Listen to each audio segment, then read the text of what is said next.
music. Party.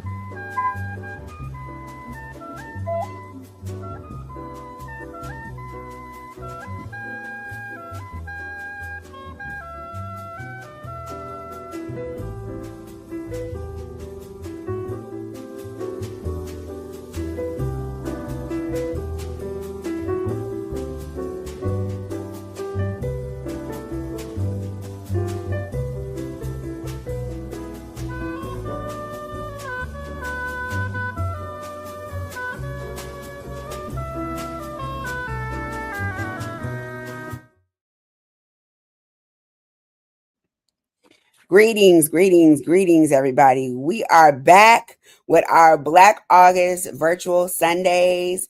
I am your host, curator, Kharyshi Wiginton, coming to you live from our StreamYard location. I have some amazing guests with me this week. We are so excited. But as always, we want to give up some big shout outs to BAMFest, Black Arts Movement Business District Festival, that's happening all month long in August, celebrating and uplifting the energy of Black August.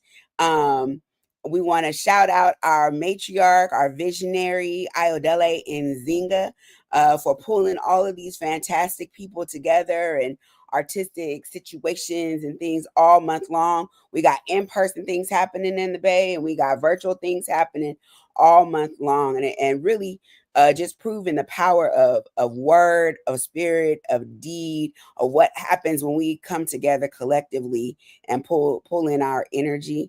It's such an amazing month.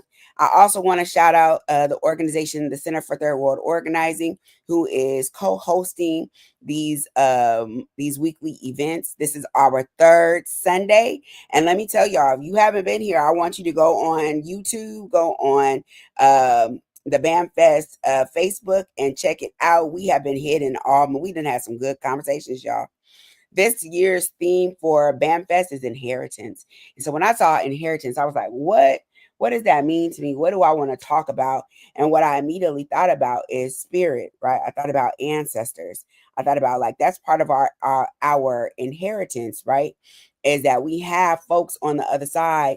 And it's interesting, if you really survey your life, people are going at like drastic numbers right now, right? And it's because we need warriors on the other side. We need a certain type of wisdom and energy on the other side, helping to us to navigate and to fight in this moment, right? But that is a part of our inheritance. We are not alone. We have chief strategists, we have revolutionaries, we have amazing artists and visionaries that have crossed over both in our actual bloodline and as our community ancestors, helping to inform this moment. All we have to do is listen. And so I said, well, what happens when spirit talks, right? And what happens when we're able to hear spirit? What's the magic that can be produced, right? Because we aren't helpless and we aren't without tools. We got some fierceness over there if we can tap in. So yeah, let's get into it. This is When Spirit Talks. It's our third Sunday. I have two amazing guests with me right now, and one from South Africa that's going to be joining shortly. So I'm going to introduce my first guest, Kasana. I want you to tell the people who you are and what it is you do in the world, Kasana. Okay. Hi, everyone. Thank you, Kharyshi, for inviting me on. I really appreciate it. I am Kasana Carter-Lave. I am the founder of Onyx Bliss. I am a whirlwind of things, but right now I am a psychic medium, a prophet. I'm also a registered nurse. I also am a healer and Reiki master, shamanic practitioner, past life regressions, a lot of spiritual modalities. But most importantly, I love to help people thrive in their highest good. So I'm here for you. I'm on this earth for you. And so that's what I am most passionate about. I love it. When you started talking, I was like, healer. all of them, all of the Yes. modalities just Yes. added up to healing. I was like, of course you're a nurse. Like, let's add that in there, right? Yes. All right. All right. And we have my good sis, who always holds me accountable and gets me right like nobody else can. Joyce Lee in the building. What's up, Joyce Lee? Who are you and what do you do? You muted, Joyce. We can't hear you. Okay, who All am right, there you I? go. There you Thanks go. for having me, Kharyshi. It's nice to meet you, Kasana. Um, I am a writer, a sister, auntie, to everybody's children. uh, just, I don't know. People have called me a healer. I don't necessarily reject or identify as it. I'm a helper, you know. I run a camp for Black women, all expenses paid retreat called JL Soul Camp that happens annually. So Black women can get the rest in the community that we crave and deserve. Um, yeah, I said teacher, writer. Yeah, it's about it. That's about it. Coach, accountability Oh, partner. yeah, yeah. Sis, get in your ass, aka Hood sage. You know what I'm saying? all of those things. All of A those hood things. sage. I'll lay some wisdom on you real quick. I love Um, it. yeah, but yeah, I'm a bunch of things, a gang of things, but mostly just I call myself an eternal student and an eternal teacher. I love learning. I love teaching. I love it. We usually end with a poem, and maybe Kasana will share something with us later, but or some kind of artistic something or something, some kind of spirit something. But Joyce Lee, did you find something to share with us? Because I we know found you got something. words. I found something. I Okay. call this one Black Burlesque. It was Mm, I was during the pandemic. I was taking burlesque classes and in the practice of embracing my body more um, and not criticizing it. Every sway must wink and not yell in this tell all body where I am not lovely to most or mm, myself. mm, As I shimmy an elfin revolt, imagine I am white headed. mm, Dancing burlesque is teaching me every old dirty trick. How my beautiful black be injected in minstrel. How mm, blackface is still America's pornographic rage against nobility. Black ain't never been no pretty lady. mm, Black just beautiful, ugly enough to fuck, to rape, to desire in secret. Black is a violent, invisible offense. Close your eyes. Turn your head. I am vulgar, dripping wet and pure, clapping everything except my hands, permitting myself to ignore your idea of black, mm, our idea of beauty. Throw me mm, money or cotton while I show you the broad back both came from. The cellulite thighs your grandfather cursed in pride, the lips your sister pays for, and then applaud mm, or not. I dance to learn myself naked. mm. I like that line. I dance to learn myself naked. Ooh, I like that. Ooh, She's that's how so we started. sweet. Thank you for that offering. Kasana, you want to say something now or you want to say something later? You got time to think about it. You can think about it. I feel like I'm gonna. I'll say a synopsis later. I mean, that was beautiful, Joyce. It Thank may you. not be a beautiful poem, but I'm sure I'll have a summation of words with Perfect. beauty infused at the end. Okay. Perfect. And that's Perfect. right on. Perfect. Perfect. I love it.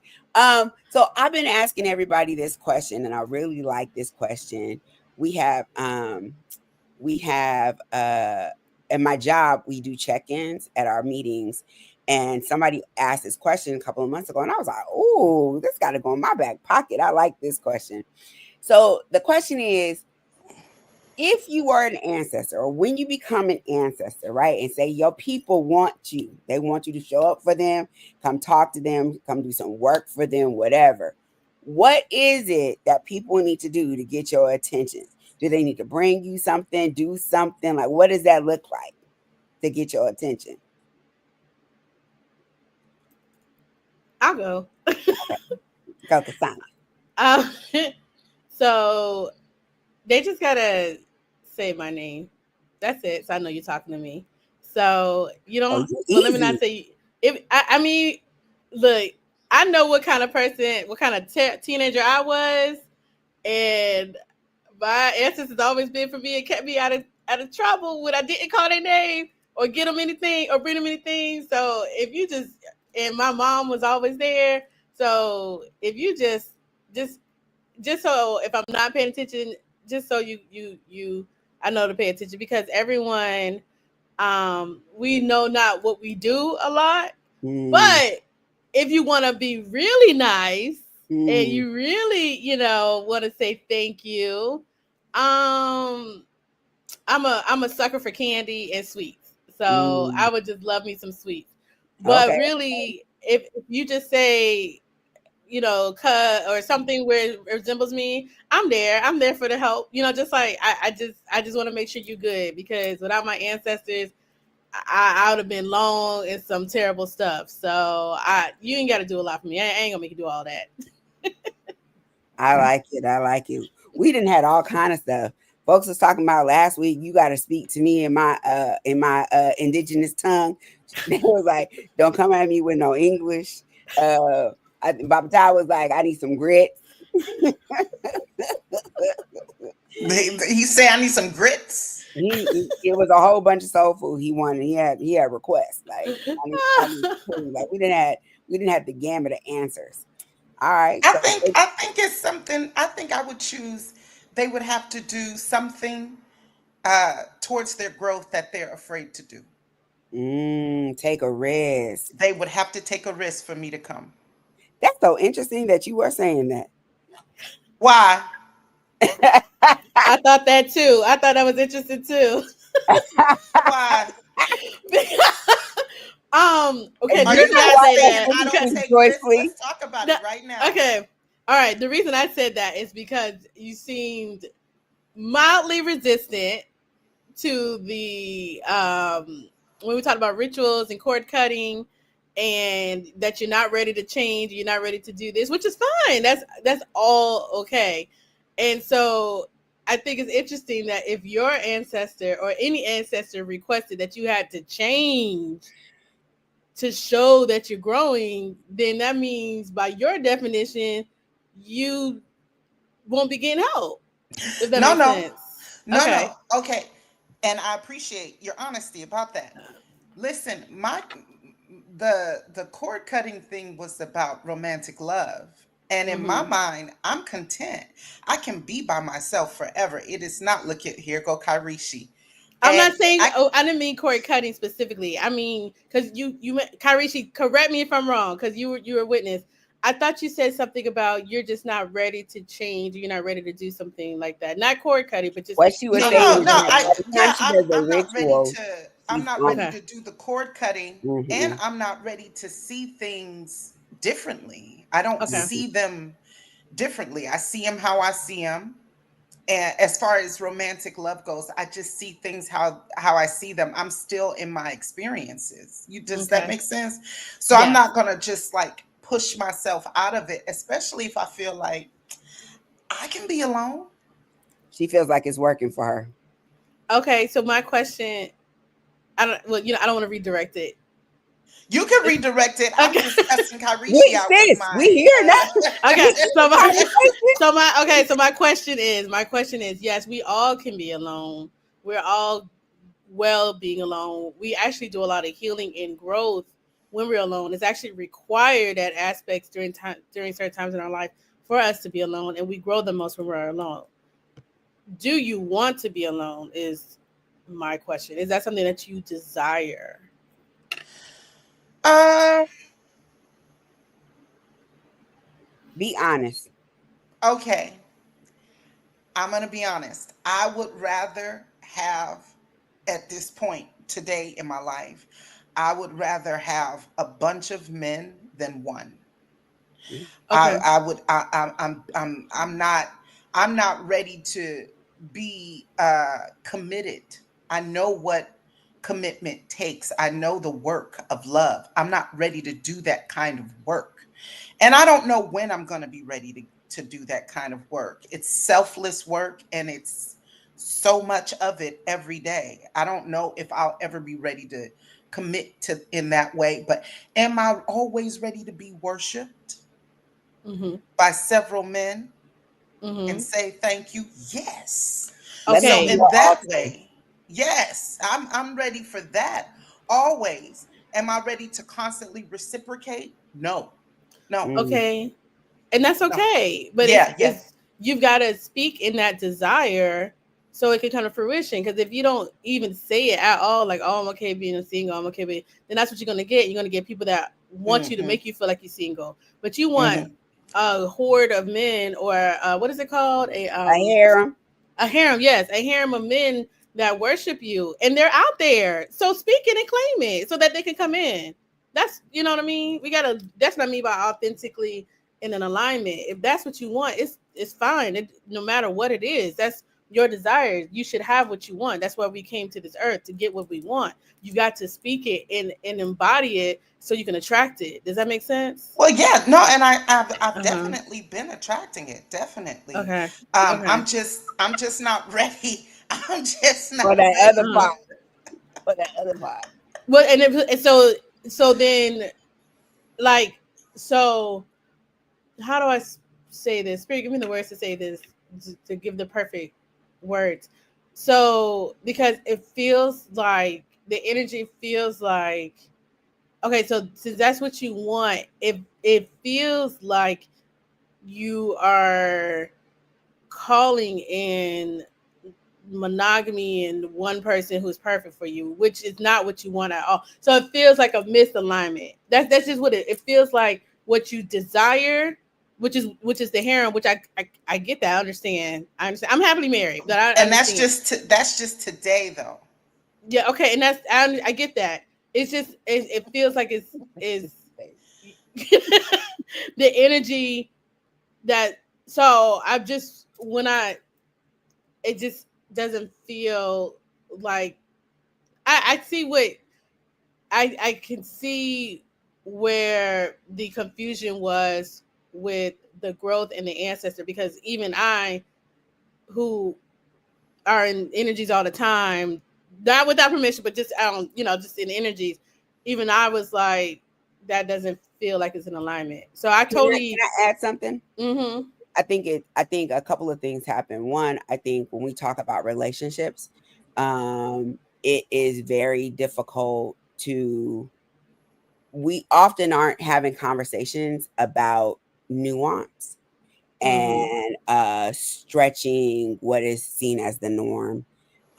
Right, like there's assumed monogamy, and like there's always this, it feels like there's this fitting in to that bucket. The other thing I would add, I went to this I got a reading years and years and years ago, and she said the way things happen is you send your prayers to God, and God says yes, and God sends it to the goddess, and the goddess manifests it, right? She said, but when I look up at yours, I see a whole bunch of lines crossed out, because I go, oh, I want this. No, no, no, I don't want that. Oh, I want this. No, no, no.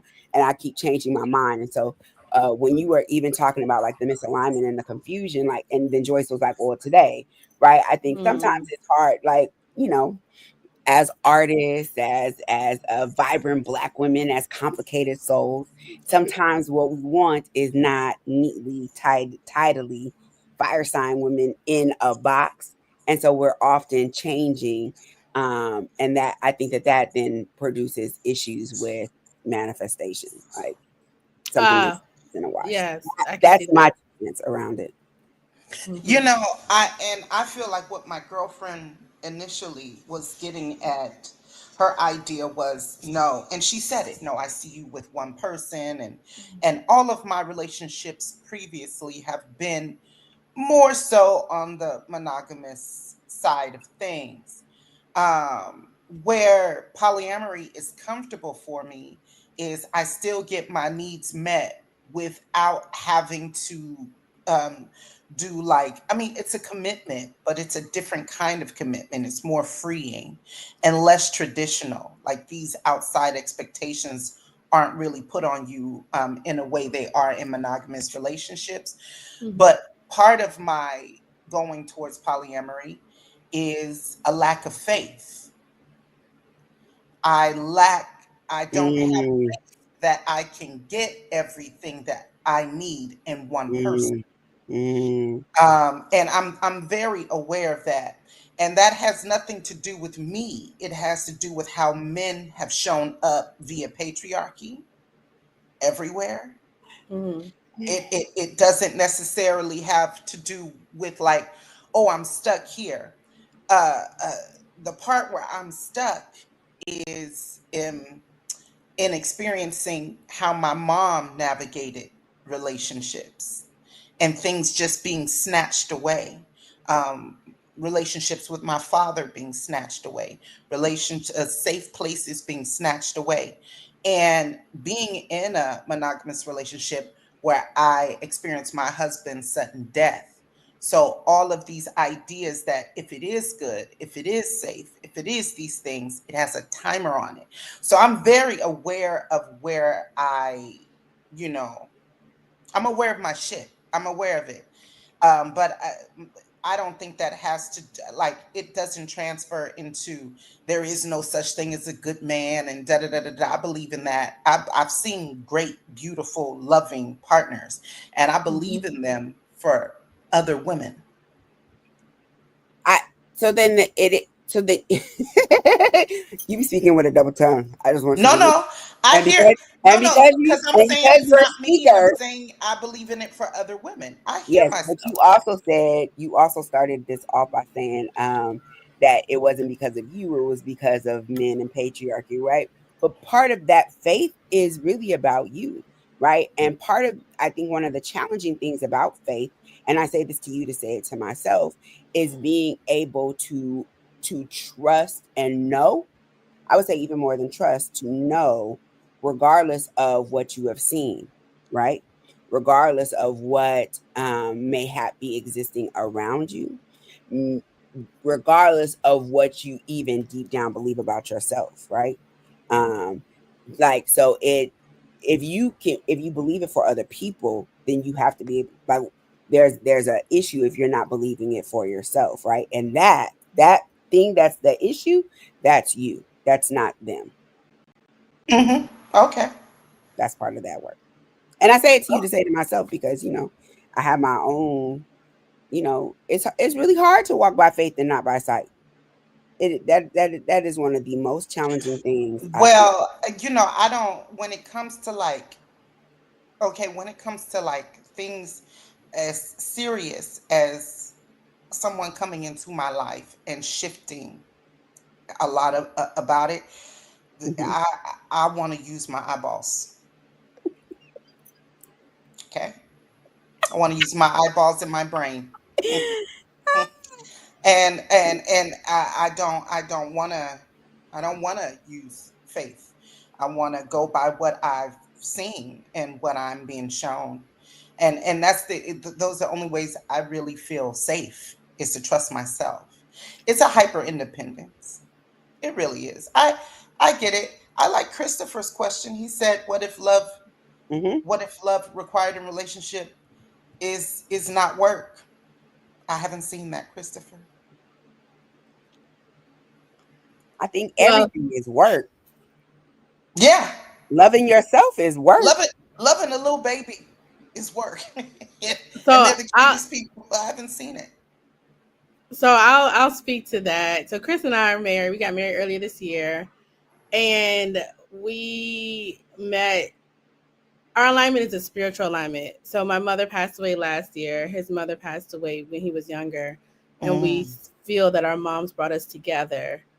and it was in the most divine way. We both were visiting one of our spiritual mentors, and we were in a class last year, at the end of last year, and we were Facebook messaging about the schoolwork, about the classwork, and he was visiting our mentor, and I was visiting for a class, and we were like, "Oh, let's meet up in the airport," and we met up in the airport, and it blossomed like bombed into Mm-hmm. something totally not on our radar for either one of us. Either one of us were going to be with the other. And even when you see us together, we come from totally different backgrounds, totally different cultures.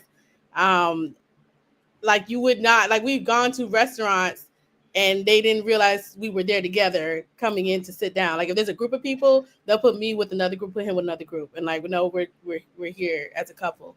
So and it's been beautiful. I always say he's been the best person I've ever been with in life. And Oh, so and it has not been the work has been us healing ourselves. So we're each other's mirrors, and where we've been able to heal ourselves, and through healing ourselves we become even more aligned and even more together. Like we have a saying, that's we're better together, because I kept hearing that when we met, from his mom. Like his mom in the oh. afterlife has become one of my spirit guides, and my mom has become his. Like we really feel each other. So I understand where you're coming from, Joyce, because I definitely would have said that several years ago. I had to do a lot of healing over these last several few years, really since my daughter was born. My daughter, she just turned 7, and I really started my active healing about 5.5 years ago. So I get you. I get what you're saying. Um, but I am here to say it is. I feel like it's possible. I know I'm an other woman, but I'm just speaking from He's like, experience. yeah, it's possible for you. And So she's like, right, I certainly believe it for you. but That's where my mind I goes. know. I know who That's where you my are. mind I goes. know who you but are. it just sparked like out of nowhere. But I also had to come and be like I had to do a lot of healing work for myself. So and he did healing work also. I'm not the only one he did healing work. He did healing work before we met. Like he's been healing himself before we met, and so we The came thing together. is, it actually requires surrender, right? Yes. Which I Hmm. think is very, very difficult as a fire sign, as a sheep. You name the controls. I Surrender get to you. who? To what? To spirits, right? Like I think that, like literally when I said to walk by faith and not by sight, like, and you said you immediately went to your eyeballs, right? Like there's a level of control that you are unwilling to give up, which is why it's easier to believe it for other people than you, because other people can surrender. That's fine. You ain't got nothing to do with that, right? But you're not willing to do it for yourself.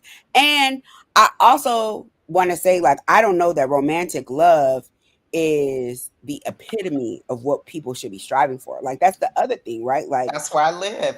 I think It's not as important to me. It's not something that I feel like, oh, this is something that really needs to be addressed now. Now my traumas and shit, that needs to be addressed for my own personal healing, but not for a romantic monogamous relationship. now I'm okay by myself. my cousin would say that part of the work of a relationship, a romantic relationship, is helping you do that work and heal them traumas. That is something about that partner. But I'm more like you than her. Okay, let's go into this. So it's interesting. I had no idea that we was about to go into a whole loop of All I romantic said was that I relationship. wanted they would have to take a small risk than anything A I small said has risk, been used against me in the court of law. and we done veered off. But it's cool because what we're talking about really is liberation, right? Like what I have said is that there is a connection between spirit, creativity, and consciousness that will ultimately lead us to liberation. And so even what you're talking about and this conversation that got opened up for us, Joyce, is really about liberation. So that's my question to y'all. What do you think is the relationship? Is there a relationship That's what I say, but I assert. But do you think that there's a relationship between spirit, creativity, and consciousness? And ultimately, what has to happen to lead us to liberation? You go ahead, Joyce. I think there's a relationship. Mm-hmm. Um, I don't think like the relationship is always all three together. Um, or that if you don't have one, you're lacking something. You know Mm-hmm. what I'm saying? I know people who are atheists, who are quite creative and quite conscious. You know, yeah, I think the relationship between the three, um, they go as far as you're willing to grow. What does Your that create. mean? Oh, I'm glad you asked. Uh, it means your creativity. Mm-hmm. Uh, you know, I don't believe in writer's block. I don't believe that you can never stop being creative. You might not be going deep enough. You might not want to say things or look at things or address things or do the work of the creativity. So those things only go as deep as you're willing to go. Your conscience, you're only aware, you're only so aware, you're only as aware as your maturity level. Mm, If you mm, if you're immature and you don't want to grow, then you're not going to be a deep person. You're going to be shallow. You're going to have these shallow encounters. Your creativity is going to be stagnant. You're going to, mm, like, you know, all of these things, they go as deep as you're willing to go. mm, mm. I feel that. I feel that. Thank you for that. What about you, Kasana? What you think? Um, I agree with you, Joyce. That was you brought up a point about atheists and creativity, and that is huge. I will also say I believe that if you do integrate all three, no matter what you believe, but for me, integration of all three of them, so spirit, consciousness, and creativity, takes you can take people to a whole nother level. I mean, we see it with like I'm gonna say some very common names like Tesla and or even like Orangey, yes yes or even orange like one. even Harriet Tubman, you know, like she had to be creative. She had spirit. She had to be creative to figure out the routes to take, and she had a consciousness about her. So you see it in all different fields, and I think that it is helpful to have all three. So is it imperative? No, because that's evidenced by a lot of people who don't use all three. But I do think your life can go to a whole additional level if you do integrate all three. Mm-hmm. Uh, it's interesting. So, Smiley says, Smiley Ashley says, that atheism is a spiritual stance, but not a is a religious stance, but not a spiritual one. Um, and I believe atheists can be spiritually tapped in without ascribing to a particular set of rules, aka religion. And I will say that, especially this is Kharishi's assertion. When the people of color that I know that identify as atheists really are more like humanists, but there is something, and so even when I say spirit, I'm not necessarily talking about what we would name God, right? Like to me, the idea of a spirit is so vast. I think our ancestors existed, right? Like they were, but I also think that there's that energy that lives in the trees, and so people that I know that are atheists often identify hugely with nature, right? And all of that is still in that umbrella of spirit, right? That there's no way in the world that you have honor with animals and nature or whatever, and that it's only bound by certain terms that we would say in terms of God or whatever. So to me, that's when I would say like what Ashley said around like being spiritually tapped in without subscribing to a particular religion. What say Yeah, y'all? I can understand that because I have heard of atheists that meditate, they call it mindfulness, Mm-hmm. and that's very spiritual. So yeah, so then even more so. So then if you look at it from that perspective, it is integrated. All three are integrated, just on a different level. Even when with music, like music that people may consider not spiritual or not as healthy. Um, Even the very successful ones that people may say, "Oh, that's pulling into a darkness." Well, that's still spiritual. It might be a darker spiritual system or whatever, or if not at all, but Mm-hmm. it's still pulling into some sense of spirit. So yeah, I understand that. That makes sense to me. Yeah, it's whatever your highest self is. So then it goes into what Joy said. It's your highest self. Mm-hmm. Um, Christopher, what you saying in the chat? I agree with that one, Smiley. It led me down a road of wanting to be spiritual but not religious. When I was neither, my stance was atheistic. I think in our bones we cannot stand the hypocrisy of religious institutions as they have stood across time, or at least the ones we are irked by. I saw this Instagram a couple of years ago. This black lady, she was saying that we are leaving the age of Pisces. And she said the age of Pisces is all about belief, right? Which is why there was this mass push around like organized religion and all these wars and things happen around people joining organized religions or whatnot.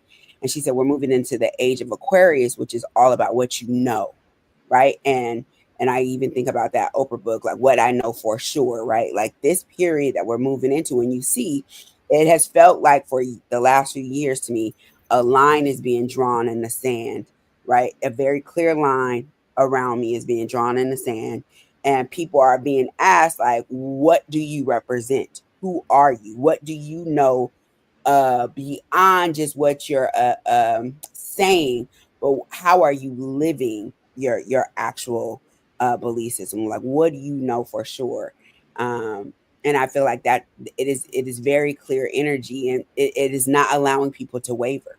Like people are having in this moment to really say who they are and what they know for sure, more than just what they are believing in. Uh, yeah. I to comment on that, I a couple years ago, I so we're in 2025, 2024. I think 2023. So I always get these like a lot of downloads as it gets closer to the end of the year, like starting Mhm. like I guess in about a month, I'll start getting downloads about the next year. 'Cause the bell is And going. Mhm, exactly. And I was getting downloads of next year is a year of authenticity. You got to pick a side. You got to pick a side. This is mhm, back in 2023. You got to pick a side. mhm, Like I've been getting that for years, and Spirit's been pushing me to put it out there and tell people. So I'll tell mhm, people around me like, hey, you got to decide how you want to be. Next year is a year of authenticity, and then I felt like this year was an even bigger year, and every year it's getting bigger and bigger. So, yeah, you got to choose either you're going to be authentic or not. And if you choose not to be authentic because the universe mhm, wants to be authentic, there's going to be a lot of scenarios and situations that happen that will gently nudge you to be your highest self, your best mhm, self. So that's happening to all of us, myself included, a lot. mhm. So Yeah, they're saying in the chat, the hermeneutics of suspicion are upon us. I don't even know what that means. I know. I'm like, what does that mean? I don't know what it is either, but I guess I'll be looking into it later. Yeah. I'm gonna ask this. I just felt like he crip walked in the chat. Like he just broke out with it. uh, You don't I'm gonna understand? ask. Like what happened? You so What silly. does that mean? What set you repping? I'm gonna ask this question, and I'm gonna look that up while we doing it. But what is at risk? Like I believe that in this time it is necessary for healers, for spiritualists, for creatives to step up and lead, right? What Mhm. happens in this time? What's the risk if we don't answer the call? If folks who are visionaries, who are tapped in, who are creative and sensitive and all of those things aren't stepping up in leadership, what's the risk if we don't answer the call? So I've been feeling this and saying this for a while. Uh, Gaia, Mother Earth doesn't need us. You know, the dinosaurs are gone. Like, she doesn't need us. She doesn't need us. And if we're continuing to be in massive alignment, you know, what does it take? I mean, we already see flooding, a lot of floods. We see a lot of natural disasters that are removing people, um, or clearing areas out, you know, Mm-hmm. destruction is a feminine energy because it leads to rebirth. Mm-hmm. So, um, I'd say the risk is we will no longer be here. On a less risk, we'll be continuing to live a life that is not in alignment with what most people want. Most people want to be comfortable. Most people want to enjoy their lives, and we're going to continue to live a life that is just unenjoyable. Mm-hmm. I agree to with what you're saying, Kasana, that Mother Nature doesn't need us, and not in that way. Mm-hmm. And I feel like with this batch of creatives, and I'm speaking for myself and those older than me, um, I'm in no position to lead. I'm not. I am in the position to teach and to be a living record of past mistakes for the Mm-hmm. younger ones. Here's where we fucked up. Here's where we could have got it better. This is the move you need to make because they're what the Bible say? They're younger and weaker. No, their minds are weaker, but their body is younger, and our mind is strong, but our body Mm-hmm. is weaker. Mm-hmm. And we have to realize that truth and approach teaching them this is how you weaponize your creativity. Mm-hmm. This is how you weaponize your spirituality. You can be a walking peaceful weapon. You can really help people. This is how you liberate. The more you liberate uh, others, the more you teach others, the more you live the example, um, the more minds are free and the less the enemy has to work with. Um, but I don't necessarily think it's for us to, I don't know, always be in the front leading. Like that's the image I get with that word, like leading. You're in the front. I think we might have to be like, in science there are birds, like if you see a flock of birds flying, Mm-hmm. it's usually the ones in the back leading the direction, not from the front. It's interesting because I was going to challenge your idea and say, when you said, I see myself as a teacher, I was like, well, then you are a leader, right? Like, I think that what has happened is that people buy into the idea of what do they how do they say it, the charismatic leader, that person that's in front, that one head. And really we need to be functioning like a hedra. Like, all of us need to be having consciousness, all of us need to That's be right. leading in our lanes, right? And so if you're a teacher, you are leading because you're helping to expand and open minds, right? And you're teaching your young people to be leaders, right? To have consciousness, to question, and to direct, right? Like, so to me, that requires the ability to lead, but Yeah, that but it the can't the be one. kind of teacher. The kind of teacher I am, I teach, I run a student led class all the time Mhm. because I can come in there with information, but you're going to teach me how to teach you. That's You're going exactly to, what I'm saying, though. yes, That that means that which you makes, are leading. but which also makes me a student though, Yes. and puts the onus of teaching on them too. So Yes. there's really Yes. no, like, the hierarchy is a little muffled. You get what I'm saying? Yeah, but I think that that's what I'm saying. Like, I don't think that I think that leading is not dependent on the hierarchy. I don't think Okay. that leading is dependent on that one charismatic person that's at the head, Okay. right? Okay. Like that in order I would assert, I'm a youth developer, so I would assert that to be really impactful, that you also have to be a student, right? Yeah. That you also have to have to be a good leader, you have to be able to be led. That Yes. it's not just me and what I see and what I say, right? Like, I want to create leaders. I'm the kind of leader that wants to create leaders. I don't want to just be the one with the information. I think that two is better than one, four is better than two, right? Like, so we all need to be vibrating in that way and leading in our lanes and adding whatever our sauce is. And I think that when you're talking about teaching, that's what you're saying too. Yeah. Yeah. I think it's the word leader. Like I said, I think that's just it's just an image that comes in my mind when I hear leader. I think as a teacher, I want to create like little lights, Mm-hmm. Little light. like lights. Mm-hmm. Just these beaming little lights. Yeah, there Mm-hmm. we go. That you're sparking. Yeah, yeah. Because all those people that you touch, right, whether you're doing it spiritually, whether you're doing it in a classroom, whether you're doing it on a stage or whatever, all of those people, that spark that you create should then go and touch other folks, right? Like, and consciousness should spread out. I wanted to give the definition. So this is hermeneutics is the theory and methodology of interpretation encompassing both the art and the science of understanding meaning in text, language, human experience, and even life as a whole.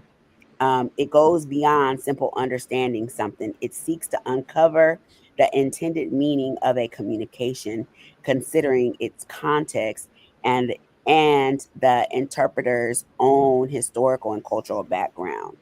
Right. So, and it's often connected with the Bible, but Yeah, that's how we were taught to study it. Just, yeah, just exactly how this was defined. yeah, and You couldn't just study the words. You had to study, well, what were the traditions in the region at the time? what Mhm. all was happening. What everything was happening. How could this, like, what does it mean in Greek? What does it mean in Latin? What does it mean in Hebrew? Mm-hmm, Like, all the possibilities, and then mm-hmm. apply it to as many aspects of life that you possibly can. A lot of studying. Uh, I want to know. This is the last question I'll ask, and then I'm gonna share something, and Kasana's gonna share something, and then we'll be Okay. out. Fabrici in a little bossy mood. I am. Uh, but I want to know, like, for you yourself, like, as you're answering the call, right? I believe that, like, y'all reflect me. Like, I only deal with folks who reflect me, right? And so I believe I've been called, which means that y'all have been called.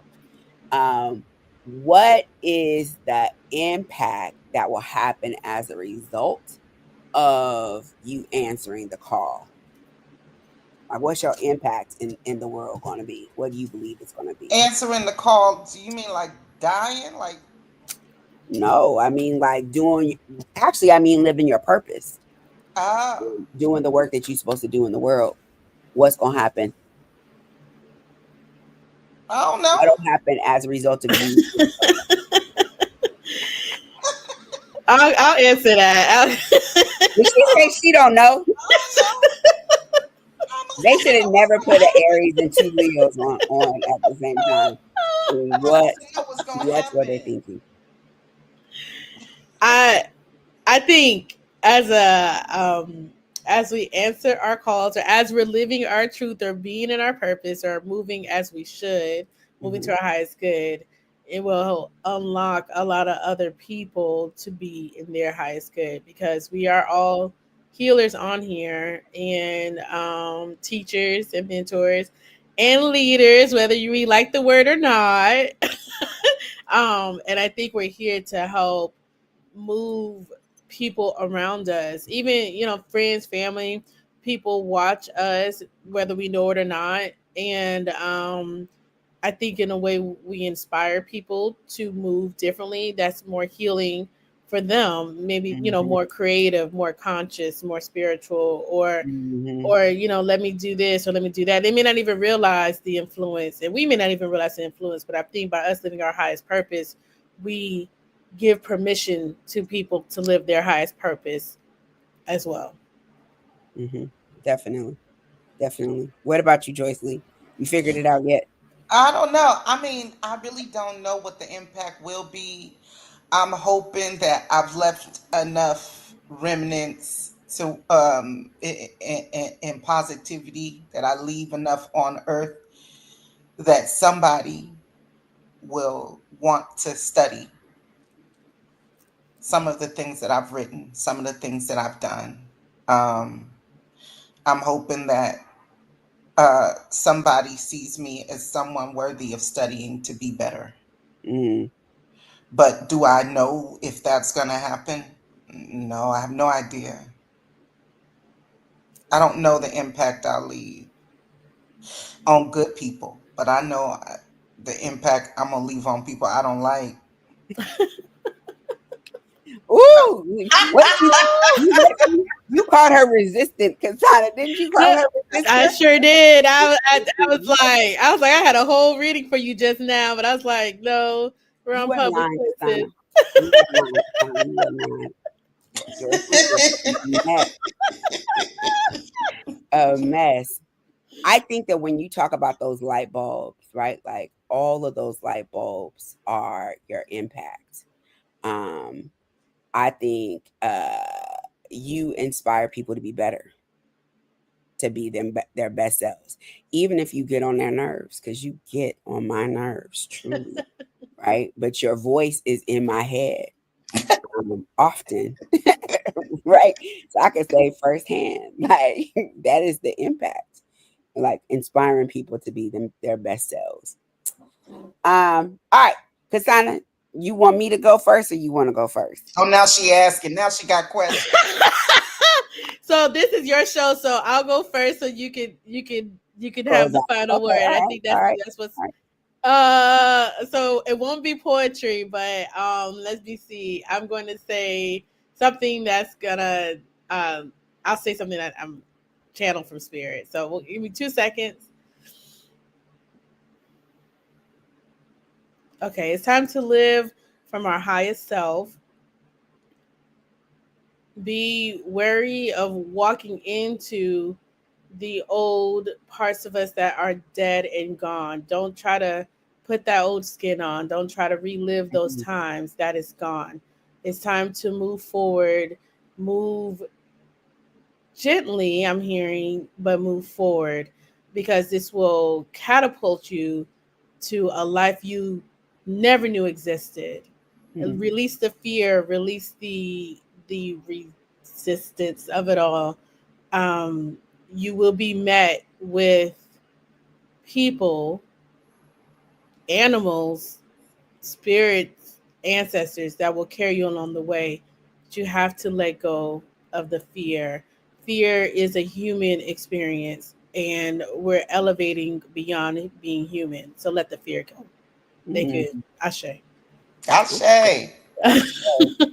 I say, and it's so important that idea of fear. The fear is the poison, right? And you can't. My homegirl Noni, she says it's such a low vibe. It's such a low vibration. And what people don't understand, and this is the magic of this time, that I will say, I don't use this all the time, but that the enemy is using against us, is that they're weaponizing fear, right? And it keeps Mhm. us so caught up in fear then we can't produce the things that we actually need to produce. That fear is counterproductive to the life we actually want to live, to the things we want to manifest, to what we need to be doing in our lives. So I Mm-hmm. say to all of that. Ashe.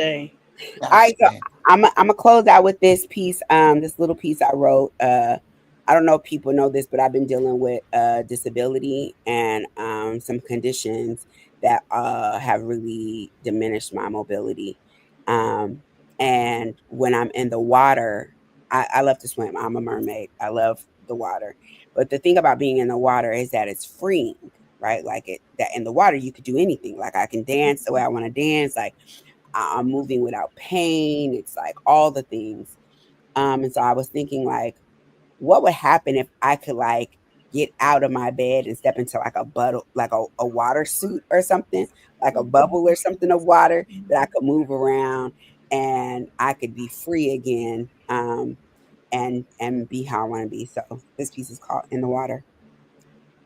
In the water, there is life there, freedom floating my body through space like remnants of the real me. Piece together reminders that I wasn't always shattered, wasn't always this version of myself, nothingness, dry mouth hiding drunk emotions, moonlighting as human, a fraction of who I used to be, fragile moments of magic fictitiously facading as okay, well, normal, all right. In the water, there is ease.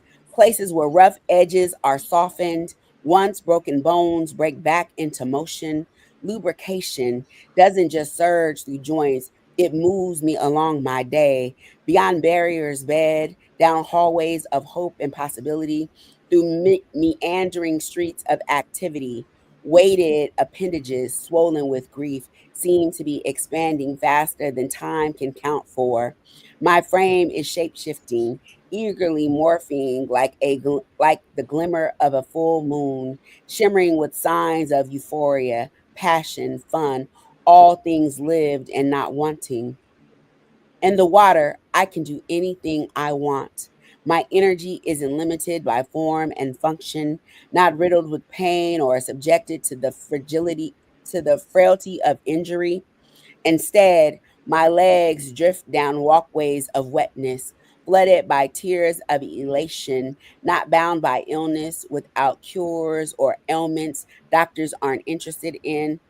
From the moment I get in, I'm baptized. The excitement, newness, near, next won't harbor burdens of land, memories, or regret, wasting away in a wasteland of shame. I'm supported, submerged in a dream world without harm, problems I can't solve, drenched in days of trouble and sorrows. The liquid in my limbs finds home in familiarity, spaces where nothing's out of place, everything is saturated. In the water, I'm authentic. My future self incarnate, the warrior's will, a dancer embody deep fantasies, needs, desires, no friction or hurt, losing myself, drowning in a sewer of despair, waiting to be better, waiting for tomorrow. I can come, go, be as I please, glide through the world, an eager heart yearning, traveling about, taking days by storm, sprinkled with love, soaking up sun and smiles, all the alchemy I've longed for. There's nourishment there. It's refreshing there. No more feeding on stored joy and emptiness. I want to get whisked away on puddles of bliss, comforted by mobile pools of happiness. Be myself, be free, lovely, lively, loose in the water. Oh, that was beautiful. It was really, really beautiful. When did you write that one? That was beautiful. I don't know, maybe like a year ago. I wrote it Mm, for I did a collaboration in this art fellowship I was in, and so they created like I helped them design like this like animation that went with the poem. But that's what that's what was on my mind. Like when I'm in water, there's all these things that I have to deal with in reality don't exist. There's it's boundless. Like you can do whatever in the water. Right? Yeah. And so what will life be like? which I think is part of the work in this time is our imaginations. Mhm. And that's one of Mhm. the reasons why creatives are so important, is we have to actually imagine what tomorrow is, right? So Mhm. that we can create it, so we can manifest it, so we can live it. So I thank you all so much. We got one more week, y'all. We here next week. We didn't have some good conversation. Joyce Lee, Kasana Carter. What's your last name?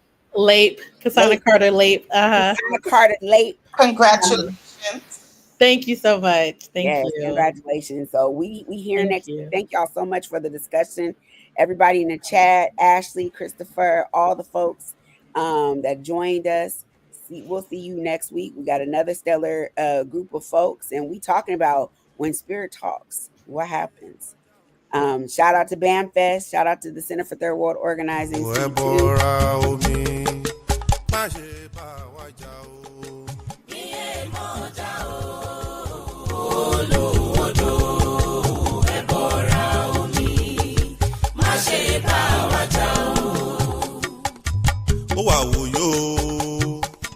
ó wà wòyó iye mọ́jà wà wòyó ọlọ́mọ àgbésíé. ó wà wòyó iye mọ́jà wà wòyó ọlọ́mọ àgbésíré. ó wà wòyó iye mọ́jà wà wòyó ọlọ́mọ àgbésíré. ó wà wòyó.